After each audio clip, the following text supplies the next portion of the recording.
qaynonasini choy to'kib kuydirgan nonko'r kelin. Nima deyapsiz? Ama kinodagi ssenariy yozaman, g'oya kelib qoldi-da.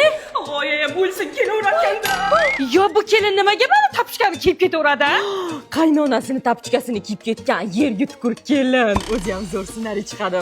Kelin ana qo'shni er-xotin rosa janjal qilyapti. Shunga ssenariy yozing. Urushib qolgan er-xotin qalay, ha? Kelin degan so'z bo'lmasa yemaydi-da. Kelin zo'r ssenariy bor. Qalay, ha? Xonasi ivirsib ketgan depressiv kelin degan qalay. Hozir yig'ishtiraman. Qaynonasini qarg'ish tegib yiqilib chiqqan kelin haqida ham ssenariy yozsangiz bo'lar ekan-a?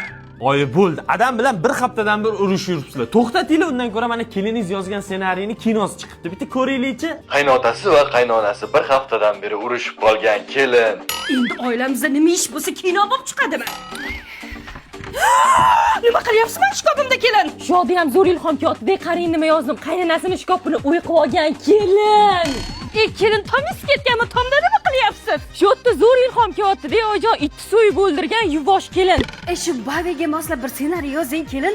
Bavida uydagi hamma kirlarni yuvgan kelin. Tog'araga Bavini solib, qaynoq suv solib, 1 soat ivitib, uydagi kirlarni top-toza qilib yuvgan kelin. Qalay? Sal uzun bo'lib ketadi ojon. Undan ko'ra qaynoq suvga tushib ketib o'lgan kelin yozsamchi.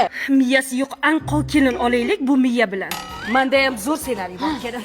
Qaynonasini jonidan to'ydirib, bezor qilib, Zeriktirgan kelin. yo'q bezor qilib, Izvorgan kelin. noto'g'ri davom ettiryapsiz kelin. Bezor qilib, onasinikiga haydalgan kelin. Ojon. Boring oyingizga yaxshi ssenariylar yozasiz.